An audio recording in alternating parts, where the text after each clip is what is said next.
रोटी चिल्लाने का विषय नहीं है, बखान करने का विषय नहीं है, खाने का विषय है।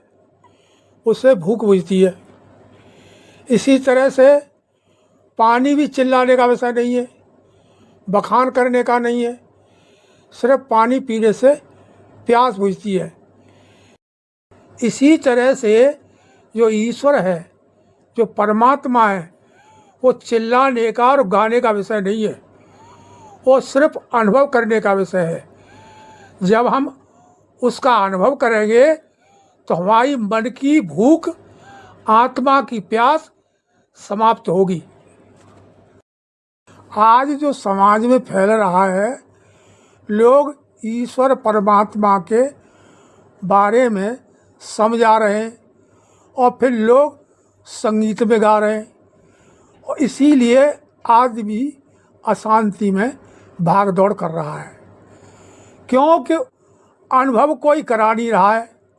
आदमी सुना रहा है, ना तो मन की भूख खत्म होती है और ना आत्मा की प्यास खत्म होती है। बस यही कारण है। इसीलिए भगवान शंकर ने माता पार्वती को समझाया था कि उमा कहूँ मैं अनुभव अपना, सत्य हरि भजन जगत है सपना।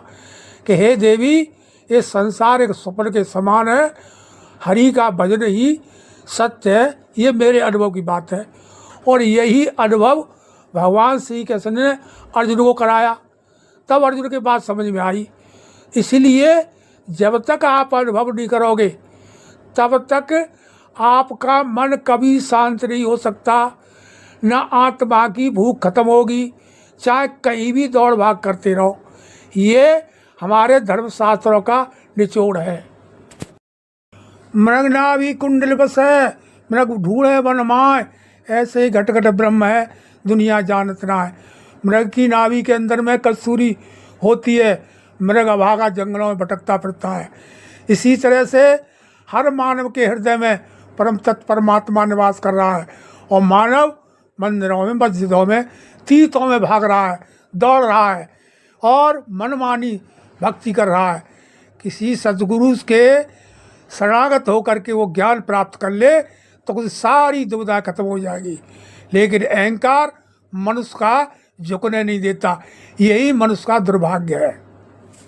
हम परमात्मा को अपने अंदर अनुभव करके और फिर लोगों को समझाएंगे, चिल्लाएंगे और उसका संगीत बजाएंगे तो हमको भी लाभ मिलेगा और दूसरों को भी लाभ मिलेगा।